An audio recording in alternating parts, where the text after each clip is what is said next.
Hello there and welcome to tonight's webinar on our new socio-emotional learning course. I'm very excited because it's our latest addition to our ever-growing list of courses, and I'm coming to you live from a different location. Those of you who have attended this regularly will remember that I'm Johannesburg based, but tonight I'm actually in the fair city of Cape Town, and we are going to be joined tonight by, and here we go, the expert on this. I have a good week. Hello there, Belinda. How are you? I'm good, thank you, Hugo. How are you? I'm well, thanks. Welcome, welcome. Lovely to have you. I was just about to say to people that I'm actually in your neck of the woods. I'm not in Johannesburg today. I'm in Cape Town, very happily in Cape Town. I hope you had a safe journey down here. It's a bit chilly today. It's actually fine. Yeah, it is a bit chilly. Oh, good evening, Michelle. Welcome, everybody. So for those of you who don't know me, my name is Hugo, and I was just saying to our audience that I'm very excited about introducing our course, our new course, Socio-Emotional Learning. And Belinda, I'd love to pass on some time to you for you to introduce yourself to our audience, because a lot of people don't know you. Some people may well, but tell us a bit about yourself and your role in CambriLearn, please, if you don't mind. Thank you, Hugo. So my name is Belinda Backwell, and I'm the head of the primary school. So I look after stage 1 to 6 in the Cambridge curriculum, and we'll be looking after CAPS next year as well. Great. And Belinda and I met actually online. I don't think we've ever met in person, have we, Belinda? I just realized. But we do these webinars all the time, actually, so it feels like we know each other for a long time. I'm hoping to still get together with you while I'm in Cape Town, by the way, Belinda, if we can spare the time. But Belinda and I actually met because Belinda was actually principal of one of our affiliated schools, which was actually a school specializing in kids with learning difficulties, if I recall. Absolutely. And now we're very privileged, actually, and very lucky to have Belinda as our head of our primary. But not only, Belinda, you're not speaking in that capacity tonight specifically, but of course, anyone's free to ask you any questions. I welcome all questions in the chat box. People, please don't be shy. You're actually talking tonight about our new socio-emotional learning course. And I'm actually very excited about that. I was just telling people before you joined us how it's one of our latest developments. And I think it's starting to round out our academic offering with actually the hidden curriculum, right? As we talk about it, you know, the stuff that actually makes all the difference, ironically, but is seldom tested, right? It's not the academic side of the curriculum, but it's nevertheless so critical. So on that note, because you actually are going to be the teacher of this course, right? Correct, that's right, Hugo. Oh, how lucky are they, really? I look forward to you offering it. It'll only be live in January, am I right? It's only going live on the 15th of January, I believe. That's correct. But tell us a little bit about this. So let's, first of all, demystify this term. What does socio-emotional learning mean? What is that? Well, I think it's a critical aspect of any child's learning, and one that sadly doesn't get as much attention as it should do in a normal curriculum, which is why we thought at CambriLearn that it was an important facet, particularly I think in this time when children are going through so much in the world around them, with COVID and having to deal with how their world has turned upside down. But social emotional learning underpins all learning. An unhappy child is not a child that's going to learn. So I think it's an important facet for children. And how it's been set up is that we have linked with a company in Finland called MightyFire, who have done research and have rolled this out into their schools in Finland to make sure that it engages with children and that it supports their social and emotional learning. So we're going to split it between 3 groups, 3 age cohorts: 6 to 7-year-olds, 8 to 9-year-olds, and 10 to 12-year-olds. And it'll be that they'll have 2 lessons with me throughout the week, one on a Monday, one on a Friday. And then during the week, they'll have little assignments and tasks that are age appropriate and targeted towards them having conversations in their family.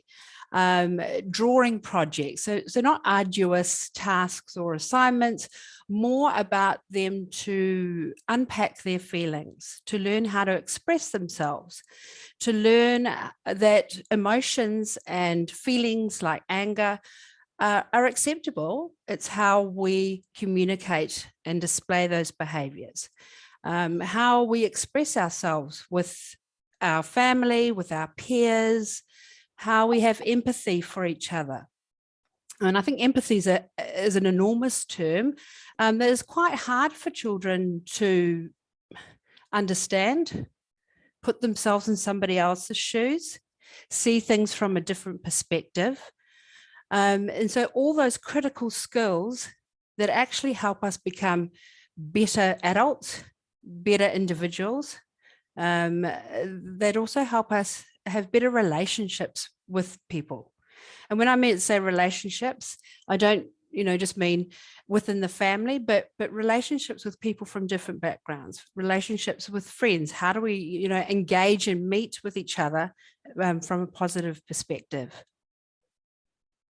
So maybe let's just put it even to simpler terms, if you can, for us, Belinda, because I imagine there are people out there that don't quite understand what EQ is. What is this thing of understanding feelings? Why is it important for life actually, but also for learning? Why would someone want to do this course? In other words, why should someone do this course? Well, I think EQ, let's unpack what that is first, because I think we use a lot of acronyms in teaching and people are like, like SEL. So EQ is emotional intelligence, like IQ. It's like your intellectual intelligence, but it's equally important to have emotional intelligence, to understand yourself, to understand others, to be able to read situations. And I think it's so critical in this day and age when you've got so many families where both parents work. And a lot of these things go, I think they're almost taken for granted, but they actually have to be taught.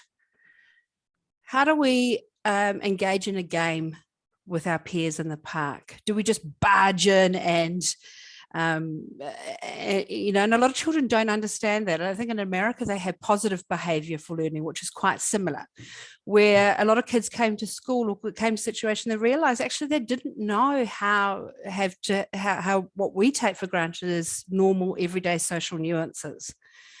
And I think to have emotional intelligence is crucial in understanding people and understanding yourself, because I don't think you can start to even begin to understand others until you understand yourself and your emotions and your feelings, and how to deal with all those things. I mean, if you think about Hugo when we were little, compared to what children and compared to what children are going through now, it's vastly different. And I think children are subjected to so much bombardment of emotions, of social media, of just things going on in the world around them that actually they're too little to equip or, to be equipped or to deal with.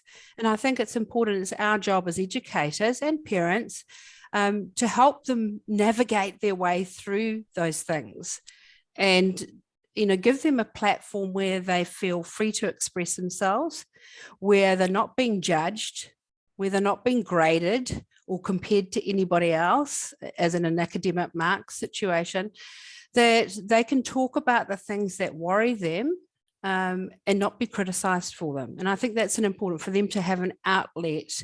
And it doesn't have to be about school or about their learning. It can just be something about that's worrying them deep inside. And I think children today hold on to a lot of worries, a lot of negative emotions, and it's important for them to be able to learn how to express those.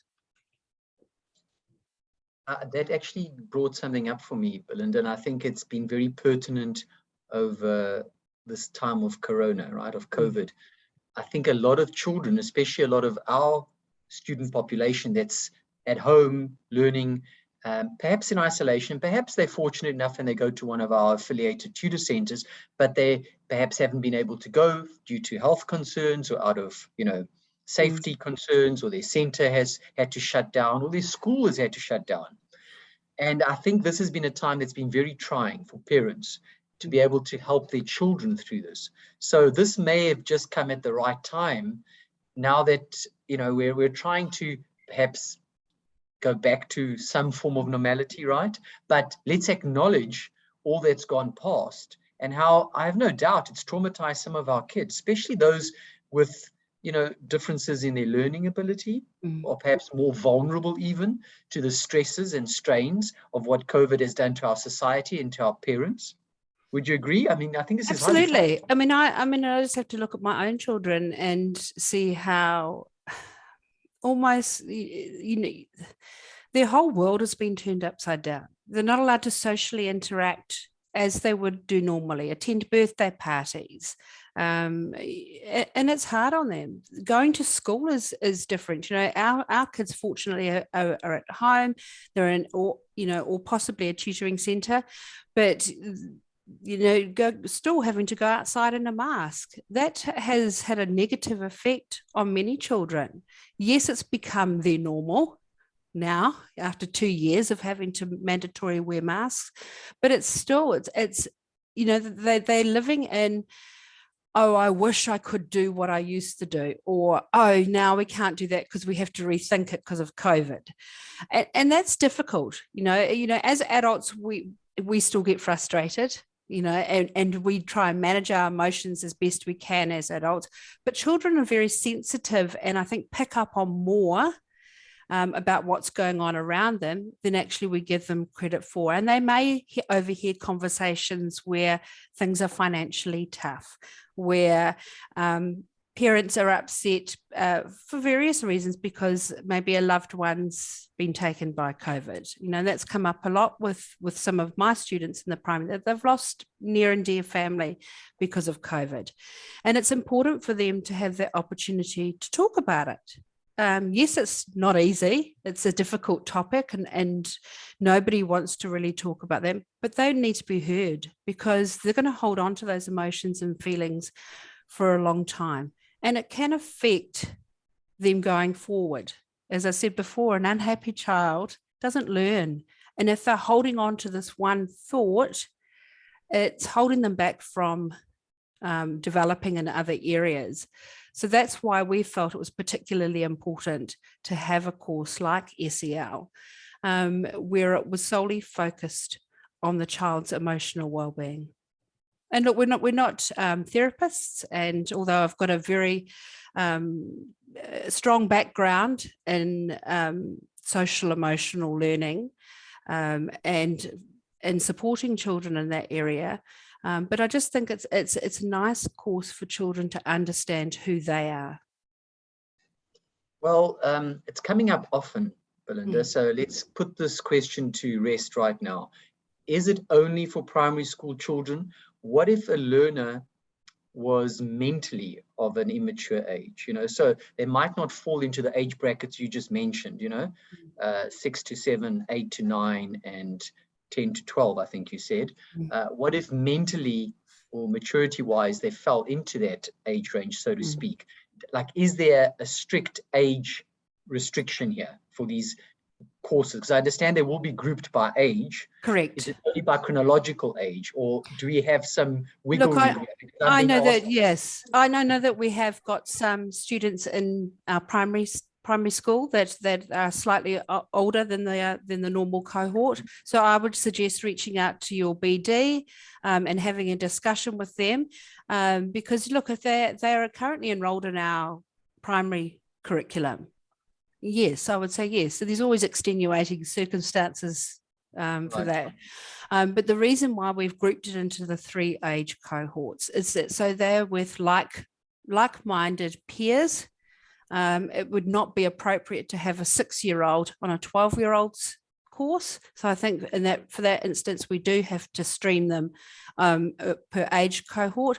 But look, if we've got a 14-year-old that's in stage 6 science and wants to join the 10 to 12, absolutely. Okay, thank you. I have a positive comment here for you, despite the tragic news that you probably know this. The student of yours lost his dad in December last year, not COVID related, Evan. Absolutely loves your grade 4 classes, Belinda. So there we go. Absolutely thrilled about this. He's been doing surprisingly well, and yeah, he would benefit immensely from this. So there we go. And he's wonderful. I would love to have Evan on my class. He's a delight. Deirdre, thank you so much for sharing that, and I'm really sorry for the loss, but yeah, you know, let's make the most of what we can and assist the best way we can online. Thank you. Yes, thank you, Belinda. Well, there we go. If that's not an endorsement, Belinda, of what you're doing. And actually, that student, I must say, Hugo, he's got a wonderful support network in his grandparents. Okay, well, there we go. Absolutely, the extended family comes through. Yeah, but we are very blessed to have you, Belinda, on this course. I'm so excited. I'm being asked also if this will be extended ever into high school. You can see the need already, hey? Absolutely, I would love it to be, you know, and I think there is I think the reason why they've started little, I think it's best to catch them while they're young and give them these skills so they're better equipped for high school. But I absolutely agree, you know, teenagers need it more as well. I mean, they need that support and they need to be able to be heard and just have a sounding board. But we have got the educational psychologist who's now come on board as an affiliate, who's working very closely with the high school, Hugo, and providing those that guidance and assistance for career development. Yes, I think that's important. That would you agree, if you uncover some more need beyond what the course entails, you would obviously be bringing that to the attention of the guardian concerned, perhaps the educational consultant? Absolutely. No, we will be linking very closely with the parents, and the parents will get a clear structure. As I said, we'll meet on the Monday for a half-hour session, check in. The project will be rolled out as to what they have to do throughout the week. And then normally it's, depending on the age group, it's not a labor-intensive task. Sometimes it's to draw a picture about their emotions or family, and then that will need to be submitted back to me at some time during the week, and then we check in again on Friday. And it's a very it's like this, Hugo. You know, the children are participating. It's like our normal Q&A sessions where we can chat, where we can learn more about each other and learn more about ourselves. But if there's anything that does come up, that does crop up, and I will definitely feed it back to the parents directly. I think that's important. And I think that having that home school link is crucial to making sure that this course is effective and that it works properly, because also the parents, you know, I don't want the children that attend the course to then come off after our session and something that somebody said may have upset them, or they start talking about something and the parents kind of out of the loop. I think there definitely needs to be that three-way communication where, you know, the parents know what's going on in the chat, and also that I'm there to support them and unpack how it's all working. Because, you know, kids are kids. They say what comes to mind and what they feel is worrying them. And that's what's important about this, that they can communicate and use this platform to offload whatever's worrying them. Awesome. I think we've kind of answered this, but I want to just go back to this question by Deirdre again. Would one-on-one sessions, if required, be offered? With me? Or with the ed site, with the therapist? I think it'll be referred out to the therapist. I think so, yes. Yeah, I think so. These are more a group discussion on teaching children how to understand social emotional learning, and it's actually split out into core sections and structure. As I said, it's a 24-week structure over 24 weeks.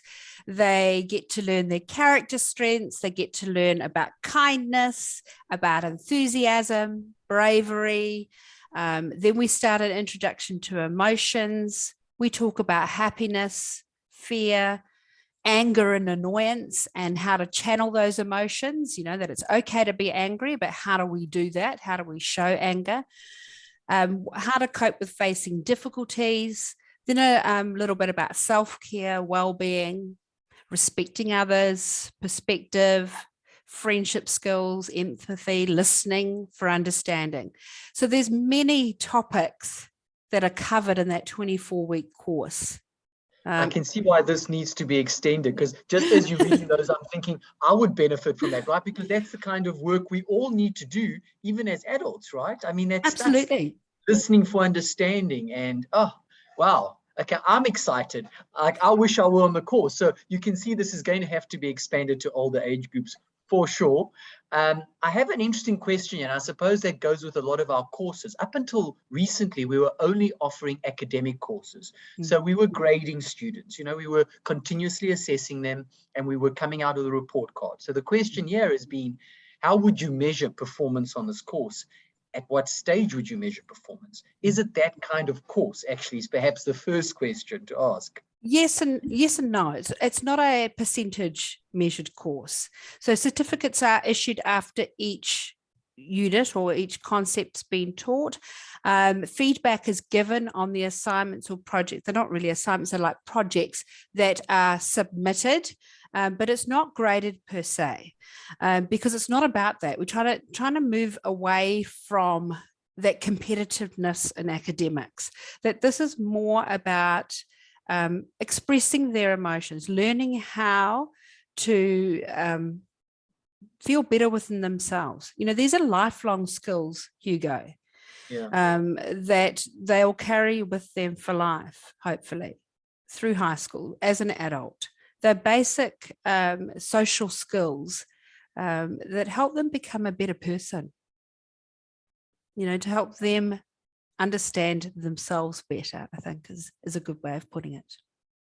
Yeah, absolutely. I think this is what makes people effective, right?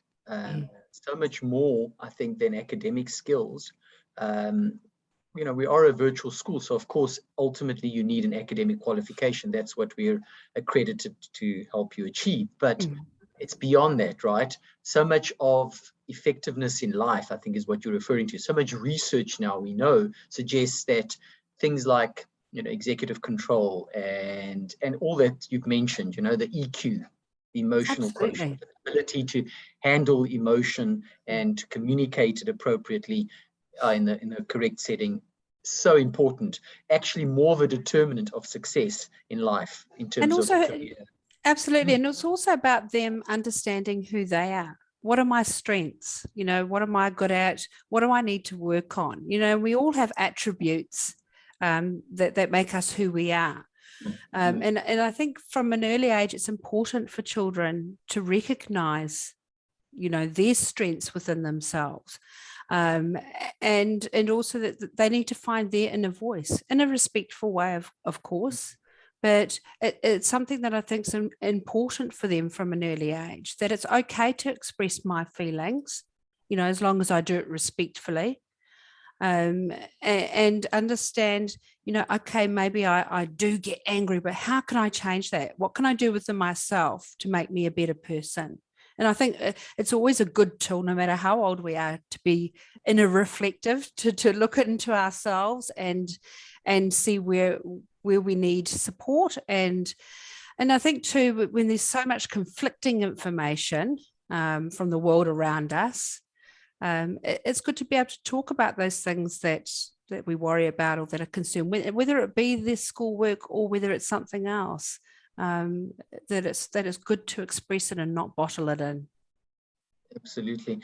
So another very good point by one of my regular attendees. Welcome, Michelle. In this age of technology, I just want to quote her because I think it's so pertinent. I think social skills are sorely lacking, and this course will really make an impact. And ironically, we're delivering it via technology, but we're now trying to maybe attenuate that social distancing, right? That kind of digital realm, because we're trying to enhance social fluidity here. We're trying to impart those skills that are sometimes impaired by too much screen time and too much social distancing, right? So this is our effort to do that over and above all the other opportunities we provide for socializing, such as through our affiliated tutor centers and absolutely.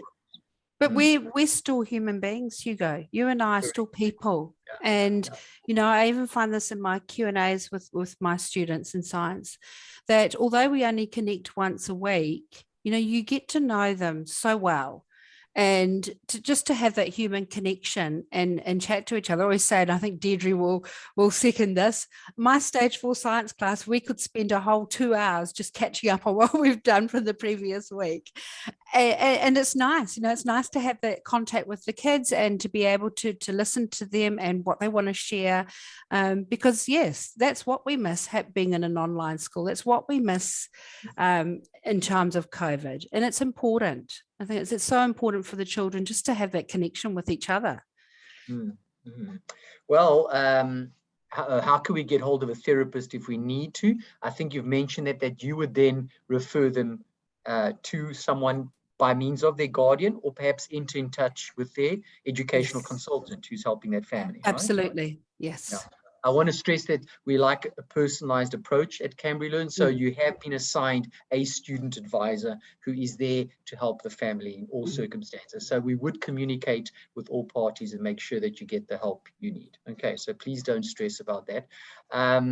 Do the courses build on each other? So what they're mentioning, I think, is are they sequential? So if you do the course for the 7 to 8-year-olds, does it then follow that you have to then go on to the next course, or can you only start at age 8, 9 and have not done the previous course? Yes, so there is actually a cut-off time for when people can join, because if you join too much later into the term, you miss out on all that, the preliminary building and getting to know each other. And so so if you do the 7 to, you're saying if you do the 6 to 7 and then you've got to do the 8 to 9, they build on each other, they get a little bit more in depth. And as you would appreciate, as the children are a bit older, you can do a little bit more in-depth discussion with what you can do with the 6 and 7-year-olds.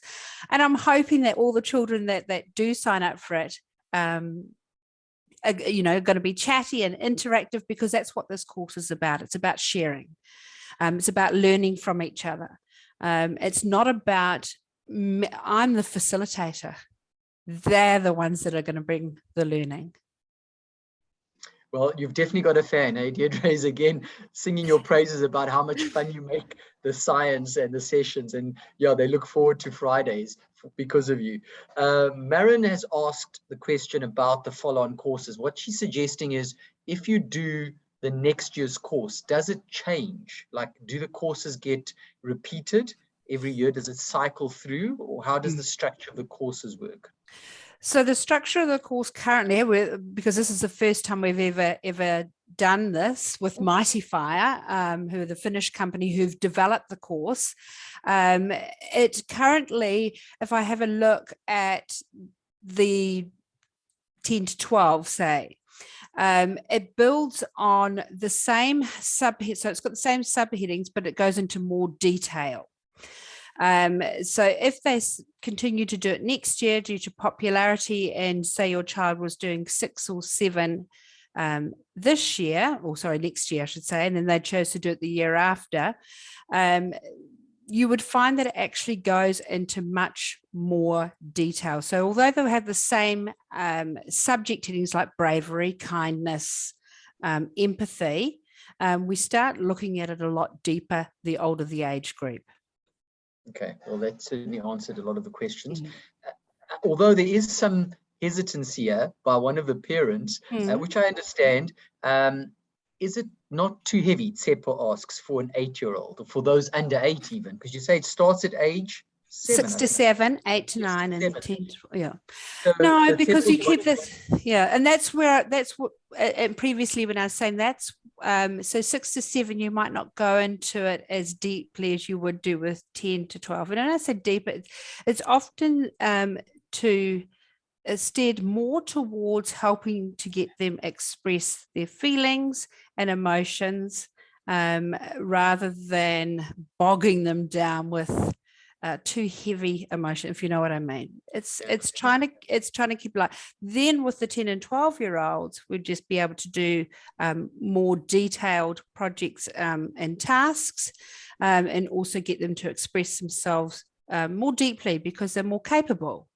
It's a very different situation if you're teaching 6 and 7-year-olds to 10 and 12-year-olds. It's much more general about how do I recognize when I'm angry or sad? What do I do? What actions? So we're trying to equip them with tools and strategies to deal with their emotions, and rather than from a therapy point of view. So it's not a therapy session where we're going to sit and unpack major problems. It's more equipping them with strategies and tools to help them understand themselves. And I think they'll learn from each other too, right? I mean, Absolutely. That's why you're doing it with peers, right? And not one-on-one, because like you said, it is not therapy. Okay. No. But now a good question's been asked. Any limits to how many children in a session? Like how many kids could you take? Yes, I think there is a limit to the session. I don't think they, well, depending on how many children sign up, we'll probably look at splitting groups if they get too big. But certainly, in my opinion, from the teaching perspective, I wouldn't want a group no bigger than 20 in each thing, because then I think children are reluctant not to share. They are much better in a smaller group situation, and in terms of getting everybody to be able to participate and join in, a smaller group is much more beneficial for everybody involved. How long is a session actually? I don't know if that's been asked, but I'm wondering, is it half hour like our Zoom sessions? So it's still the same length, half an hour? Yes, half an hour. Okay, brilliant. Yeah, so if I just give you a little rundown though, Hugo. So on a Monday, we would check in like a normal online Q&A session. We would discuss that week's topics. Parents would have a course structure, just like they do with every other subject, what they need to do for the tasks, and these lovely videos that MightyFire have put together with their own special characters. They're called Mighty Bear and Brave Bird. So on Tuesday, Wednesday, and Thursday, there's a course structure to follow at home and a video assignment. And then we'll meet again on Friday for another half-hour Q&A session. So it's very well thought out. MightyFire have put everything together. There's even stories that the children listen to on the dashboard relating to that week's learning topic. And of course, the Finns, I have to say, shout out to them, right? They're renowned for number one. Yeah. Right. Number one in the world for the education. They know what they're doing when it comes to education. Everything's outdoors. They do. In fact, I've got a parent of ours who was a principal at a Cambridge International School, and he shared this with me. You know that you cannot qualify as a teacher in Finland without a master's. How about that? Yeah, no, they have got it sorted. I mean, they do amazing, wonderful things, and I think everybody looks to the Finnish people to. Yeah. They do, right? Yeah. So I think we're very lucky to have them on board, and they've created the content. But I think it's brilliant that we actually have someone of your talent who knows CambriLearn so well, who's able to then actually implement. Because of course, the critical piece is going to be the interaction in the sessions, right? Absolutely. That's what's going to bring the worker up. Yeah, alive. Tell us a bit more about that, actually, because I don't want people to get the idea you can just do the course on your own, get the material, and then, it's something that can be done by coursework alone. Am I right? No, it's not one of those courses. I think the actual key components of this course are the Q&A check-ins on the Monday and the Friday. And I think it's important for parents to sort of keep abreast of that course structure, to know what's going on, to what's being taught, because your children are going to, that are going to enroll in this course, are going to bring these discussions and aspects into your family home.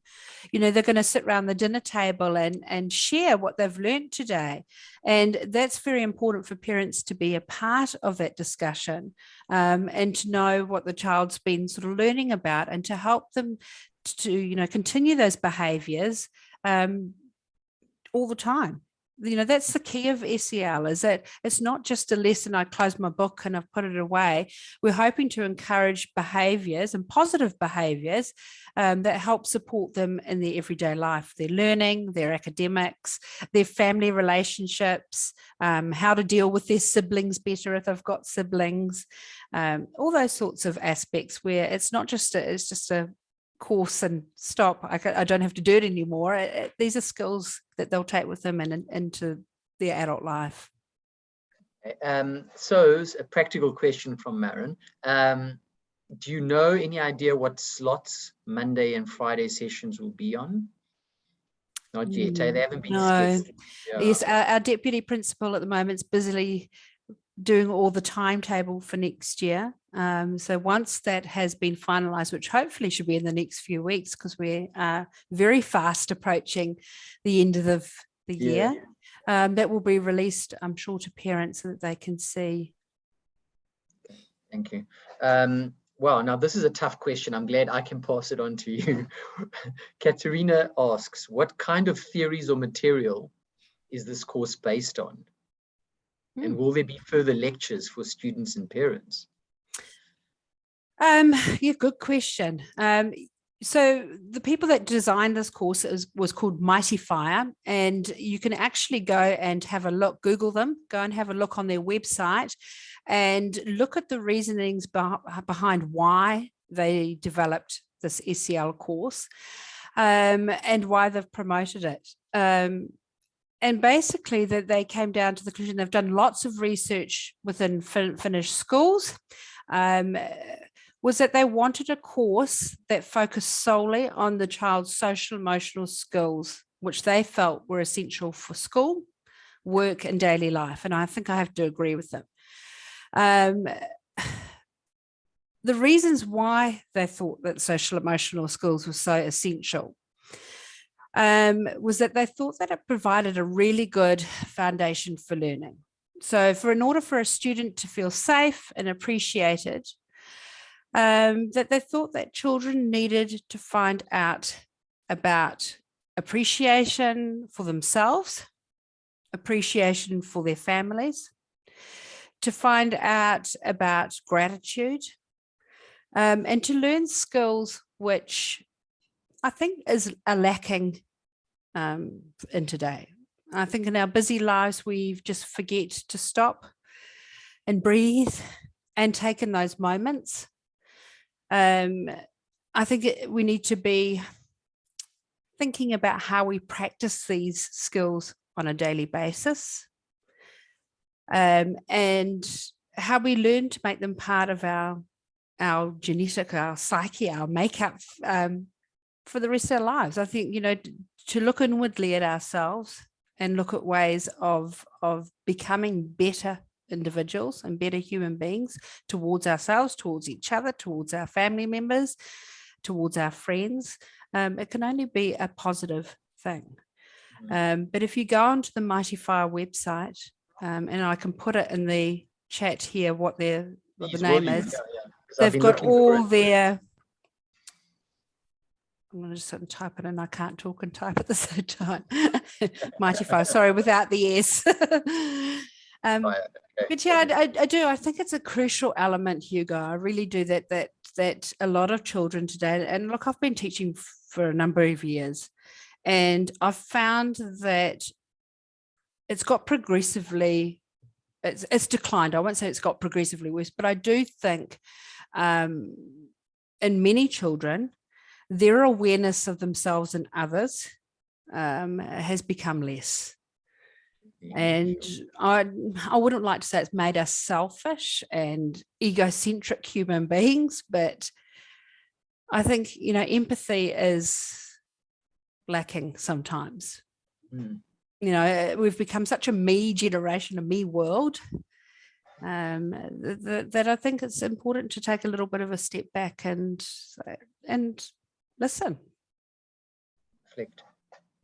Yeah, I think wise words, which we all need to take on board. Certainly, I'm seriously thinking I need that course. But I'm sure it'll be made available to we'll me. allow you. And I want to be in your class specifically with it. Oh, okay. So I would have loved to have been taught by you. Can you imagine how much fun we would have had? I know we wouldn't have gotten any work done. We would have just chatting. So practical question, someone was asking, where is this course? Where can I buy it? So I have put the link there for the actual cost of the course, and it can be paid like all our courses upfront or monthly. But in case you're looking for it, it's not actually listed under the Cambridge course, it's listed under CAPS. because, you know, we have a dual curriculum now offering. We are offering the South African national curriculum from next year. And just for now, it's listed under the CAPS curriculum. So you will find it there. You can already place an order for it. But remember, this is not actually a curriculum specific course. It's not actually falling under either one or the other. But we just put it there for now, the catalog. Okay, so please let me know, or let your assistant, you know, the consultant who's assisting you, know if you can't find it, and we'll help you shop for it.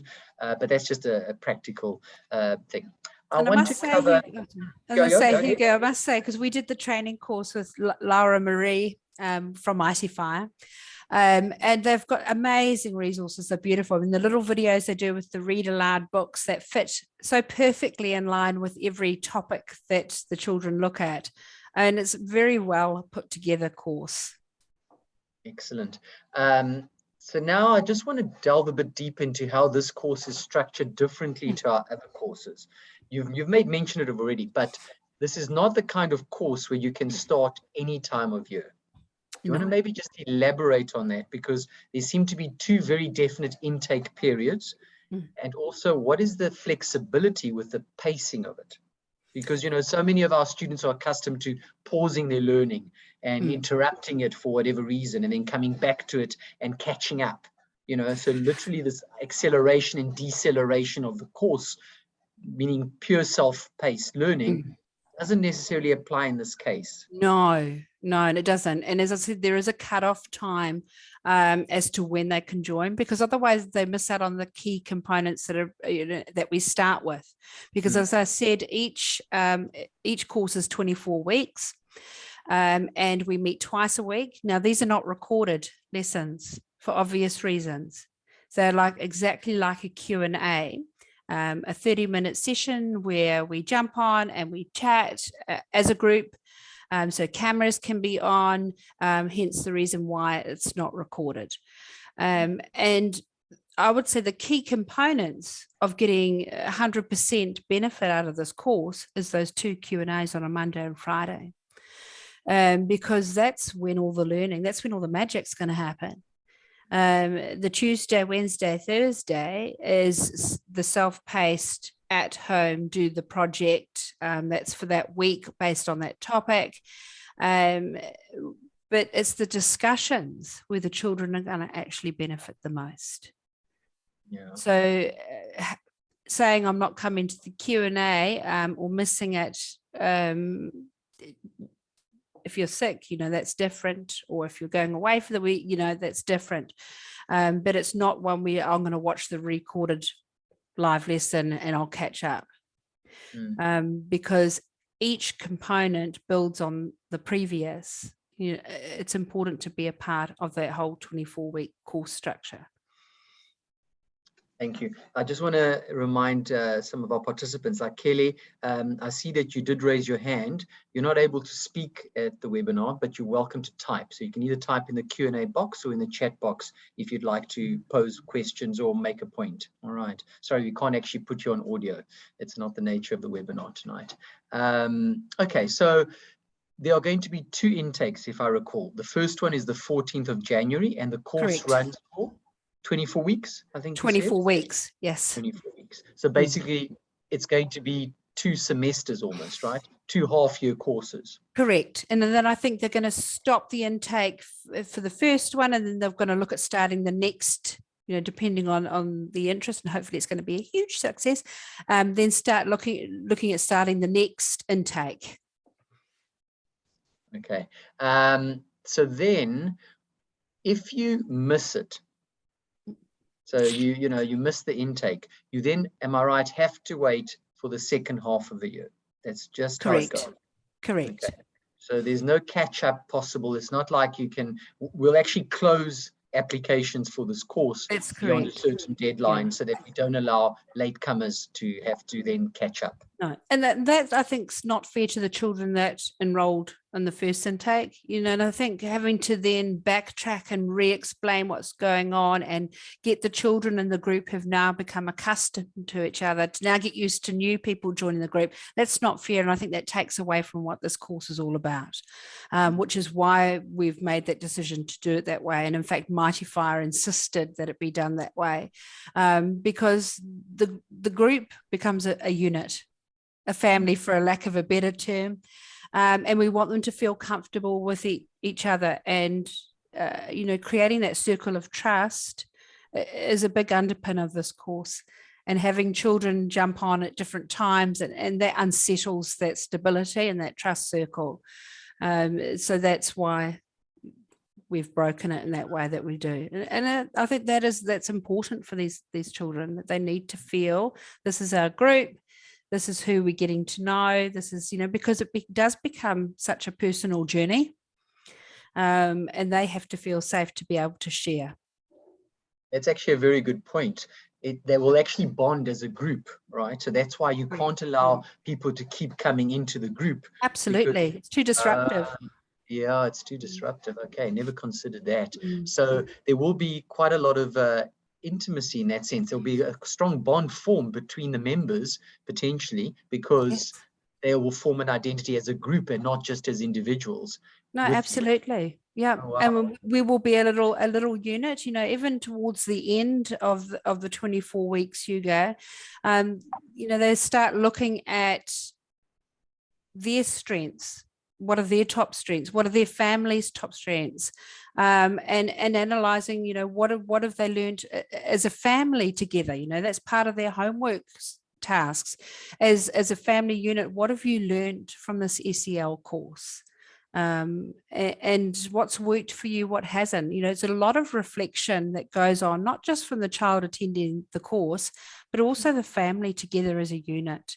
When I say family, everyone's family is different. Some have blended families, some have grandparents, some have aunties and uncles. Whatever your family situation is, it's how's this supported this child?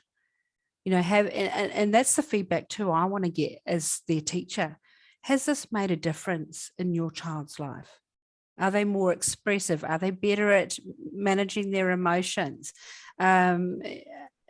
This is, I think, those are being a new course. This is what we want to hear from parents when their child enrolls in this course, that it's made them blossom and grow as an individual. Okay, so now, again, I've got some positive feedback for you from Carabello. Thank you for that lovely comment.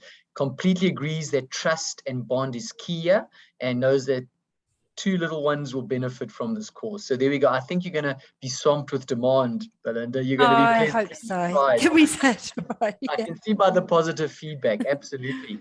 And thank you, Katharina from Namibia. Yes, I want to acknowledge you from Namibia Facilities Management, one of our affiliates. She's thinking of the future here. And so she's thinking, do we plan on having any other courses similar to this that cover the, socio-emotional or psychological or the social science aspects, maybe for older groups? Do you know of what might be? In the high school, I tried not to have anything to do with the high school. Dealing with primary is enough for me. But I totally agree. I mean, I think this kind of emotional climate, it should underpin every lesson. And I would like to think that all my primary school teachers have a level of social emotional care and growth mindset in the way that they deliver their lessons to the students. But yes, I agree. I mean, it would be such an interesting topic for pre-psych university kids to do their A-levels and understanding the mind and how it all works. But good question. I think we need to ask our high school principal if that's what she plans to roll out. Yeah, we'll have to bring high school into this at some point. On that note, go ahead, Belinda. I was going to say, no, it's crucial. I mean, I think this is crucial development skills for any age group. I think teenagers just as much as primary age kids need an outlet where they feel safe. They just need to be supported. particularly when they've got so many added pressures in high school with exams, and it's a lot more, I think a lot more pressures put upon their shoulders in finding their way in the world. So here's an interesting question. Okay, Deirdre wants to start tomorrow. Sorry, Deirdre, you're going to have to wait for January 14th. We have a specific intake and a commencement for this course. It's unlike our other courses where you can literally start anytime. But Marin's got a good point. Hello, Johanny. Lovely. Hayley's mum, I think, so Hayley and... Okay. Yeah, and I actually met with Tihu in Namibia when I was visiting there. Marin asks an interesting question. Would there be possible training for our tutor centers, our tutors and our affiliated teachers to be able to conduct this course as well? Like, would we ever consider outsourcing it? Possibly. I don't know. The answer, honestly, to that question, I don't know. I know that CambriLearn specifically got this course for our students to benefit them. Whether or not they would be, look, there's a possibility. We can only but ask, Hugo, can't we?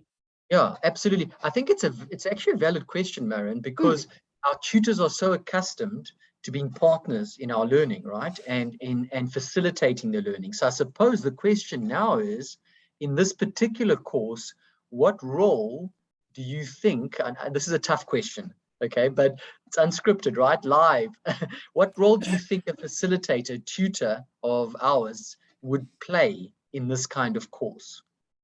A very crucial one, a very important one, because are we all not little pieces of a jigsaw puzzle helping these kids get through life?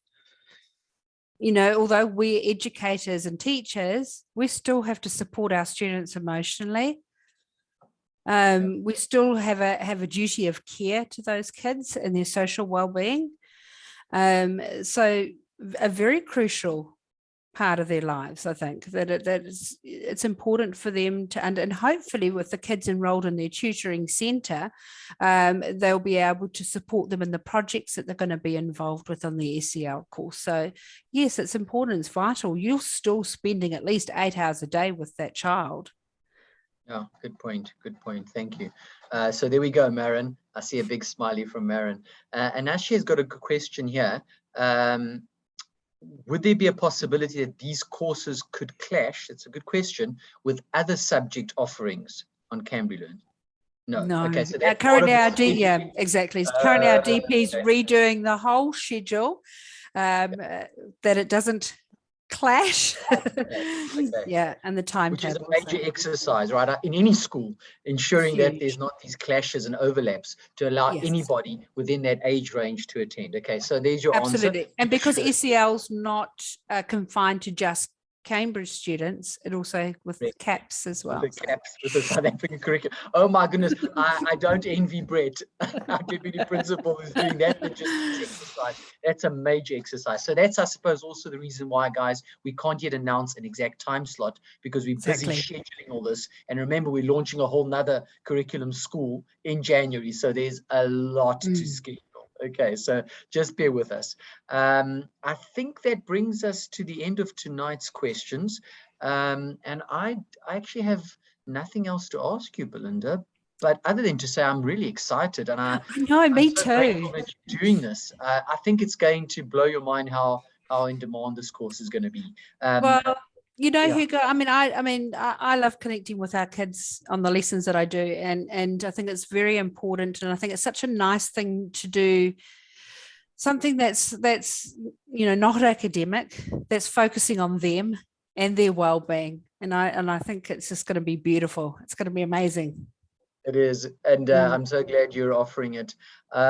So guys, please feel free to get back to us on the email. You have our details because you registered if you've got any further questions. Thank you for attending tonight, and keep in mind that this is actually probably an enhancement on the life skills courses that a lot of schools are offering in a way. But better.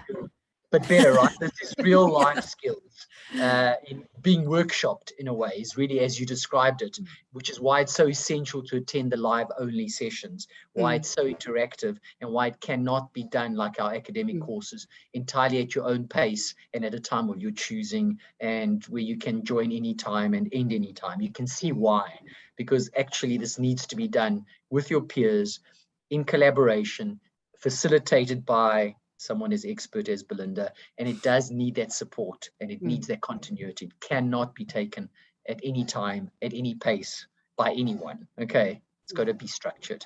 So thank you. I think you made that very clear to us, Belinda. Thank you so much. I know I'm excited. I can see, I mean, the passion oozes out of you. It's so wonderful. You know, yeah, it's infectious in a positive way. Well, it is. And I think there's so many benefits. I mean, if you weigh it up, I think the benefits far outweigh anything in putting your child through this course. It can only bring good. It can only bring happiness and joy and something where they're learning, but they don't feel like they're learning, you know, because it's not a lot of arduous writing tasks, and it can only improve their relationships within your family home. So win-win.